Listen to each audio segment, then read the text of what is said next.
बिस्मिल्लाहिर्रहमानिर्रहीम। आज हम चैप्टर नंबर 17 स्टार्ट करेंगे, फ़िज़िक्स ऑफ सॉलिड्स। ये सॉलिड स्टेट फ़िज़िक्स का चैप्टर है। आपको पता है सॉलिड स्टेट फ़िज़िक्स की एक ऐसी ब्रांच है जिसमें हम सॉलिड्स के स्ट्रक्चर और उसकी करैक्टरिस्टिक्स के बारे में जो है वो बहुत डिटेल से पढ़ते हैं। अब सॉलिड की करैक्टरिस्टिक्स की जब आप बात करते हैं तो उसकी करैक्टरिस्टिक्स में उसकी मैकेनिकल प्रॉपर्टीज़ आ जाती हैं, इलेक्ट्रिकल प्रॉपर्टीज़ आ जाती हैं, मैग्नेटिक प्रॉपर्टीज़ आ जाती हैं। उसमें हम देखते हैं कि कोई सॉलिड जो है अगर उसके ऊपर कोई फोर्स लगाई जाए, कोई स्ट्रेस जो है वो इम्प्लीमेंट किया जाए तो वो किस तरह से बिहेव करता है। इसी तरह से ये आपकी मैकेनिकल प्रॉपर्टीज़ हैं उस सॉलिड की।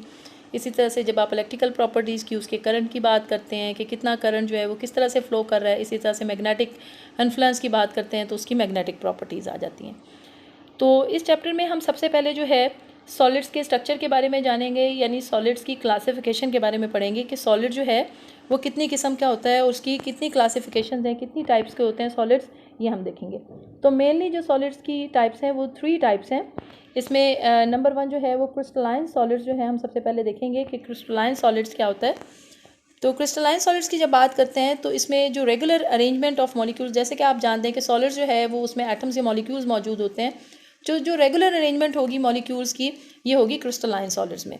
यानी इसमें हर जो मॉलिक्यूल के जो नेबर्स में मॉलिक्यूल है वो अरेंज होगा किसी रेगुलर पैटर्न में थ्रू आउट द क्रिस्टल। पूरी क्रिस्टल अगर आप ले लें तो उसमें थ्रू आउट द क्रिस्टल एक रेगुलर यानी एक ऑर्डर्ड पैटर्न होगा, एक खास पैटर्न होगा जो रिपीट हो रहा होगा। There is then is ordered structure in the crystalline solids. तो जब आप क्रिस्टलाइन सॉलिड्स की बात करते हैं तो फौरन आपके जहन में आता है कि एक ऑर्डर्ड स्ट्रक्चर है, एक रेगुलर पैटर्न है, एक रेगुलर अरेंजमेंट है मॉलिक्यूल्स की, जो कि आपके क्रिस्टलाइन सॉलिड्स कहलाते हैं। तो ये तो हमने बात की क्रिस्टलाइन सॉलिड्स के स्ट्रक्चर की। अब हम बात करते हैं क्रिस्टलाइन सॉलिड्स की एग्जांपल्स की। इसमें वास्ट मेजॉरिटी ऑफ सॉलिड्स जो हैं वो शामिल हैं, जैसे कि मेटल्स में कॉपर है, आयरन है, जिंक है। इसी तरह जो आयनिक कंपाउंड्स हैं उसमें सोडियम क्लोराइड, सिरेमिक्स में जो है जिरकोनिया, ये सारे क्या हैं, क्रिस्टलाइन सॉलिड्स हैं हमारे। तो आप उसकी एग्जांपल्स में लिख सकते हैं। अब हम जब बात करते हैं अरेंजमेंट की, मॉलिक्यूल्स, एटम्स की in all type of crystalline solids, तो हम ये देखते हैं कि हमें ये कैसे पता चलता है कि किसी क्रिस्टलाइन सॉलिड्स का इंटरनल स्ट्रक्चर क्या है, यानी उसके इंटरनली एटम या मॉलिक्यूल्स जो हैं वो किस तरह से अरेंज हुए हैं। तो इसकी जो अरेंजमेंट है इसको स्टडी करने के लिए या इसके इंटरनल पैटर्न को देखने के लिए जो टेक्निक इस्तेमाल की जाती है वो कहलाती है एक्सरे टेक्निक। एक्सरे टेक्निक के ज़रिए हम ये मालूम कर सकते हैं कि किसी क्रिस्टलाइन सॉलिड के इंटरनली कौन सा जो स्ट्रक्चर है वो फॉलो किया गया है। यानी एक्सरे टेक्निक में क्या किया जाता है कि एक्सरेज जो है वो फॉल की जाती हैं उस क्रिस्टल पे जिसको आपने स्टडी करना होता है, और वो जो एक्सरेज हैं वो फिर जहाँ पे आपके मॉलिक्यूल्स या एटम्स मौजूद हैं वहाँ से क्या हो जाती हैं, डायफ्रैक्ट हो जाती हैं, वो डिफ्लेक्ट हो जाती है। तो वहाँ से आपको पता चलता है यहाँ पे एटम्स या मॉलिक्यूल्स मौजूद है, और उससे आप जो है आगे जो है उसको स्टडी कर सकते हैं, फर्दर उसको फिल्म पे कोट कर सकते हैं और देख सकते हैं कि जो है ये आपकी इसका इंटरनल पैटर्न जो है वो क्या है। यानी एक्सरे टेक्निक्स जो है वो किसी भी क्रिस्टलाइन सॉलिड्स जो है उसकी अरेंजमेंट ऑफ मॉलिक्यूल्स और एटम्स को मालूम करने के लिए इस्तेमाल की जाती है। It should be noted that atoms, molecule और आयन द क्रिस्टलाइन सॉलिड और सॉलिड्स आर नॉट स्टैटिक। इसके अलावा क्रिस्टलाइन सॉलिड में जो एक और करैक्टरिस्टिक है वो ये कि उसके जो एटम्स या मॉलिक्यूल्स हैं वो स्टैटिक यानी कि साकिन हालत में नहीं होते, बल्कि वो जो है वाइब्रेट कर रहे होते हैं किसी फिक्स पॉइंट के इर्द गिर्द। For example, each atom the metal crystal vibrate about the fix point win N amplitude that increases with rise in temperature. अब ये जो फिक्स पॉइंट के गिर्द वाइब्रेट करते हैं, ये आप देखते हैं कि जो वाइब्रेशन है अगर आप टेम्परेचर को इंक्रीज़ कर दें तो इसकी वाइब्रेशन भी जो है, एम्पलीट्यूड ऑफ वाइब्रेशन जो है वो भी इंक्रीज़ हो जाएगा। तो इसमें क्या होगा कि it is the average atomic position which are perfectly ordered over the large distance तक। ये देखेंगे आपके ये जब एम्पलीट्यूड ये अपना बढ़ाएगा, यानी खास पॉइंट के गिर्द जो है एम्पलीट्यूड जब इंक्रीज़ हो जाएगा विद राइजिंग टेम्परेचर, तो आप देखेंगे वो फिर भी रेगुलर पैटर्न में रहेगा। एक ख़ास जो है लार्ज डिस्टेंसेस तक ये एक एवरेज एटॉमिक पोजीशन जो है इसकी परफेक्टली ऑर्डर्ड रहेगी।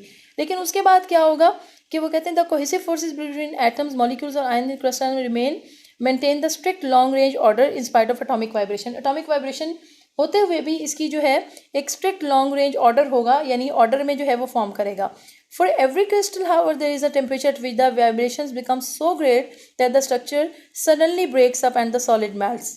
एक खास टेम्परेचर पे जाके क्या होगा कि जो लॉन्ग रेंज जो आपका एम्पलीट्यूड है इतना बढ़ जाएगा कि उसकी जो वाइब्रेशन है वो इसके जो स्ट्रक्चर को क्या कर देगी, ब्रेकअप कर देगी, और वो जो सॉलिड होगा वो मेल्ट हो जाएगा। अब ये जो ट्रांजिशन है सॉलिड से लिक्विड में, यानी सॉलिड जो है इस वक्त लिक्विड में कन्वर्ट हो जाएगा, यानी सॉलिड ऑर्डर्ड फॉर्म में है और लिक्विड जो है डिसऑर्डर, यानी सॉलिड टू लिक्विड जो ट्रांजिशन है, तो ये हम कहेंगे कि अब्रप्ट हो गई है या डिसकॉन्टिन्यूस हो गई है, यानी ये सॉलिड से लिक्विड में आ गया। तो every crystalline solid has a definite melting point. आप देखेंगे एक ख़ास मेल्टिंग पॉइंट पे, ख़ास टेम्परेचर पे जाके ये अपने जो फॉर्म को, ऑर्डर्ड फॉर्म को डिसऑर्डर फॉर्म में क्या कर लेगा, ट्रांजिट कर लेगा या कन्वर्ट कर लेगा। अच्छा, नेक्स्ट हम बात करते हैं अमरफस और ग्लासी सॉलिड्स की। नेक्स्ट जो आपकी क्लासिफिकेशन है इसमें देखें, अमरफस को हम ग्लासी सॉलिड्स भी कहते हैं। ये जो वर्ड अमरफस है ये इसका मतलब है विदाउट फॉर्म और स्ट्रक्चर, यानी कोई फॉर्म इसकी नहीं है, without any form or structure है। Thus in amorphous solids there is no regular arrangement of molecule like that in the crystalline solids. जैसा कि आपने क्रिस्टलाइन सॉलिड्स में पढ़ा है कि एक रेगुलर अरेंजमेंट है या स्ट्रक्चर है, उसकी तरह इसमें कोई भी रेगुलर स्ट्रक्चर या अरेंजमेंट जो है वो मौजूद नहीं होती। We can therefore say that amorphous solids are more like liquids with the disorder structure frozen in. वो कहते हैं कि इसमें ये जो अमरफस सॉलिड्स होते हैं इसको हम कह सकते हैं कि ये ज़्यादातर जो लिक्विड्स की तरह होते हैं जिसके अंदर जो है डिसऑर्डर स्ट्रक्चर इसके अंदर जो है वो फ्रोज़न फॉर्म में मौजूद होता है। आप यूँ समझ लें कि आपके पास एक स्ट्रक्चर है, ये होते तो आपके पास सॉलिड्स हैं, लेकिन इनके अंदर डिसऑर्डर स्ट्रक्चर जो है बिल्कुल जैसे लिक्विड में होता है डिसऑर्डर स्ट्रक्चर, उस तरह से मौजूद होता है। अब इसमें हम एग्जांपल जब लेते हैं इसकी जो है बहुत अच्छी एग्जांपल है ordinary glass which is solid at the ordinary temperature. Ordinary temperature पे जो आप ग्लास लेते हैं वो सॉलिड होता है और उसका कोई रेगुलर अरेंजमेंट उसके अंदर जो मॉलिक्यूल्स की है वो नहीं होती। लेकिन जब आप उस ग्लास को हीट करना शुरू करते हैं तो आप देखते हैं कि वो ग्रेजुअली सॉफ्ट होता है और उसके बाद एक पेस्ट लाइक जो स्ट्रक्चर है या पेस्ट लाइक फॉर्म जो है, स्टेट जो है वो अटेन कर लेता है। उसके बाद वो 800 डिग्री सेंटीग्रेड जो 800 डिग्री सेल्सियस पे वो एक विस्कस लिक्विड की फॉर्म जो है वो अटेन कर लेता है। तो अमरफस सॉलिड्स जो हैं ये जो है ग्लासी सॉलिड्स भी इन्हें कहते हैं। जैसा कि हमने देखा कि ग्लास को आप हीटअप करें वो सॉफ्ट होगा, उसके बाद 800 डिग्री सेंटीग्रेड पे जाके उसने जो है एक विस्कस ग्लास के लिए जो है वो विस्कस लिक्विड अटेन कर लिया है। तो इसमें जो आपके पास अमरफस या ग्लासी सॉलिड्स हैं इनका कोई डेफिनेट मेल्टिंग पॉइंट नहीं होता, यानी कि इनका कोई फिक्स्ड मेल्टिंग पॉइंट नहीं होता। आपने देखा कि वो पहले जो है वो एक पेस्ट लाइक स्टेट से गुजरे और उसके बाद एक जो है वो लिक्विड स्टेट में जो है वो कन्वर्ट हो गए। तो इसकी जो करेक्टरिस्टिक है वो उसमें यह आ जाता है कि नो डेफिनेट मेल्टिंग पॉइंट। जैसा कि आपने क्रिस्टलाइन में पढ़ा है कि उनका डेफिनेट मेल्टिंग पॉइंट होता है, अमरफस का डेफिनेट मेल्टिंग पॉइंट नहीं होता। अब हम बात करते हैं पॉलीमर सॉलिड्स की। Polymers may be said to be more or less solid materials with a structure that is intermediate between order and disorder. Polymer की जब आप बात करते हैं तो एक इस तरह का मटीरियल है जो आपके क्रिस्टलाइन सॉलिड से लेस ऑर्डर्ड है, जबकि अमरफस सॉलिड से मोर ऑर्डर्ड है। यानी अमरफस सॉलिड से ज़्यादा ऑर्डर्ड फॉर्म में है लेकिन क्रिस्टलाइन से लेस है, यानी क्रिस्टलाइन और अमरफस सॉलिड के दरमियान में इंटरमीडिएट में जो है ये लाई करता है। They can be classified as partially और पुअरली क्रिस्टलाइन सॉलिड्स। आप इसको कह सकते हैं कि एक पुअरली क्रिस्टलाइन सॉलिड्स हैं, यानी क्रिस्टलाइन सॉलिड से कम ऑर्डर्ड फॉर्म में है। अब पॉलीमर्स जो है form a large group of natural occurring and synthetic material. Polymers जो है एक्चुअली पॉलीमर्स की फॉर्मेशन कैसे होती है, पॉलीमर्स छोटे छोटे स्मॉल जो मोनोमर्स है उसके जो है उनकी पॉलीमराइजेशन के ज़रिए जो है वो उस चेन रिएक्शन के ज़रिए जो है पॉलीमर्स बनते हैं, जैसा कि आप फिग में भी देख सकते हैं। इसमें अब पॉलीमर्स में हमारे नेचुरली अक्रिंग भी होते हैं और सिंथेटिक भी होते हैं, यानी मैन मेड भी होते हैं और नेचुरली भी होते हैं। प्लास्टिक एंड सिंथेटिक रबर जो है ये भी पॉलीमर्स कहलाते हैं because they are form by the polymerization reaction in which relatively simple molecules. ये आपको बता रहे हैं कि पॉलीमराइजेशन किस तरह होती है कि simple molecules are chemically combine, उनको केमिकली कंबाइन किया जाता है into massive long chain molecules.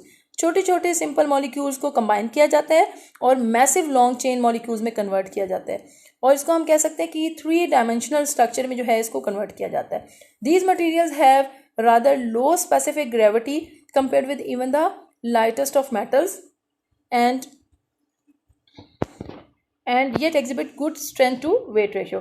अच्छा, इसमें जो इसकी बड़ी इंपॉर्टेंट एक करेक्टरिस्टिक बताई जा रही है कि एक ये बहुत लो स्पेसिफिक ग्रेविटी रखते हैं। लो स्पेसिफिक ग्रेविटी से क्या मुराद है? स्पेसिफिक ग्रेविटी एक टर्म है जिसका मतलब क्या है कि density of object divided by density of किसी भी आप डेंसिटी से इसको कंपेयर कर सकते हैं या इसकी रेशियो ले सकते हैं। इसको यूजुअली हम डेंसिटी ऑफ वाटर लेते हैं, density of object over density of water अगर हम ले लें तो ये स्पेसिफिक ग्रेविटी कहलाती है। तो जो आपके पास पॉलीमर्स हैं, इनकी अगर हम स्पेसिफिक ग्रेविटी ले लें तो ये इतनी कम है, इतनी ये लेस है कि जो है हम कह सकते हैं कि ये इसकी स्पेसिफिक ग्रेविटी कम होने की वजह से ये क्या करती है, फ्लोट कर सकती है ओवर द वाटर।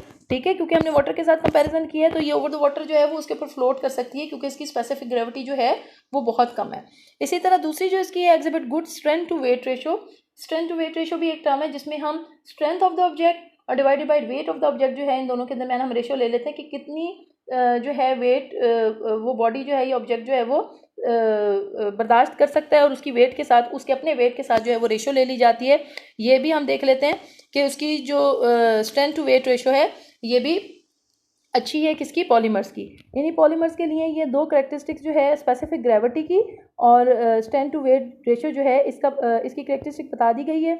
इसके अलावा बताया गया कि पॉलीमर्स कंसिस्ट होली और in part of the chemical combination of carbon with oxygen, hydrogen, nitrogen and other metallics और नॉन मेटालिक एलिमेंट्स। इसमें जो पॉलीमर्स के आपको स्ट्रक्चर के बारे में बता रहे हैं कि ये होली होता है या कम्प्लीटली होता है, इसमें कम्प्लीटली या पार्टली जो है वो केमिकल कॉम्बिनेशन होता है किसका, कार्बन के साथ होता है, या तो ऑक्सीजन का, हाइड्रोजन का या नाइट्रोजन का, या किसी और मेटालिक या नॉन मेटालिक एलिमेंट्स का क्या होता है, कॉम्बिनेशन होता है। अब इसकी एग्जांपल्स जो हैं वो आपको बताई गई हैं। इसमें आ जाता है पॉलीथीन, आ जाता है पॉलीस्ट्रीन, आ जाता है and nylon etcetera are examples of the polymer. और natural rubber is compose in the pure state entirely of the hydrocarbons. अब जो नेचुरल रबर है ये भी जो है प्योर स्टेट है हाइड्रोकार्बन की। हाइड्रोकार्बन में जितने हाइड्रोजन और कार्बन दोनों मौजूद हैं, और इसका फॉर्मूला जो आपको C5H6 और ओवरऑल N जो है वो दे दिया गया है आपको, यानी जितने भी उसमें यूनिट शामिल होंगे वो आपके N जो है नंबर ऑफ N को शो कर रहे हैं। तो इसमें नेचुरल रबर जो है उसके लिए उसका आपको फॉर्मूला जो है वो भी बता दिया गया। इसमें आपको NaCl का क्रिस्टल लेटिस जो है वो दिखाया गया है, और उसके बाद क्रिस्टल लेटिस जो है इसको भी इसमें एक्सप्लेन किया गया है इस 3 क्लासिफिकेशन के बाद कि क्रिस्टल लेटिस क्या होता है। अ crystalline solid consist of 3 dimensional pattern.